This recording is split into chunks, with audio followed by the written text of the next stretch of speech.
Oh, enormously. And, really the core of what the president has been advancing since the beginning of this administration is support for these businesses that are truly the backbone of this country. So when you think about business in America, a lot of people tend to think towards the big businesses, but the small businesses employ close to 50% of the American workforce, and obviously are the most vulnerable from a cash flow situation and in these turbulent times. So we were very, very focused, not only throughout the course of the past 3 years on cutting regulations that disproportionately impact them, on creating more flexibility and ability to access capital, on helping upskill and reskill the workforce that they benefit on thinking about how we can expand benefits to them without hurting their bottom line in terms of paid family leave. Obviously, such a relevant issue right now.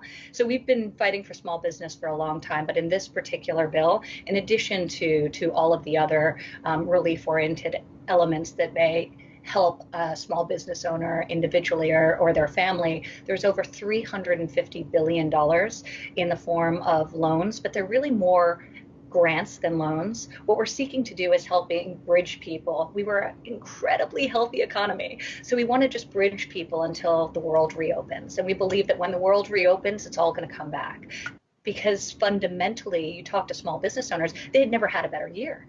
You talk to workers, wages were up, unemployment was at historic lows. So we want to get people through this horrible health crisis that was no fault of their own.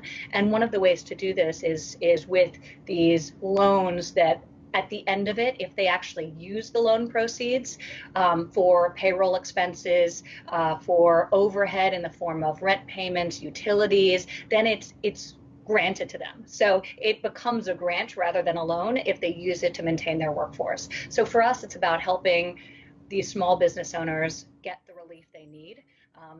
If they're faced with a choice, they simply cannot make payroll, so therefore they're not going to. We don't want that to be the outcome. So how do we get them quickly the money, recognizing this isn't their fault? They won't be having revenue for, until in some cases, every state's a little bit different in terms of what they're deciding to do in terms of mandatory shutdown, but making sure that they can keep their workforce employed and don't create vulnerabilities on the other end. We're also doing a series of collaborations with the private sector to have them step up to the plate and really think about how they can keep that small business ecosystem strong. And then individually, we all have a part to play in this, right? So I think it's really awesome to hear from so many people who are thinking about creative ways, those who have the means to do so, to support small business within their communities, whether it's prepaying for a service that they know they're going to avail themselves of sometime in the next 6 to 12 months.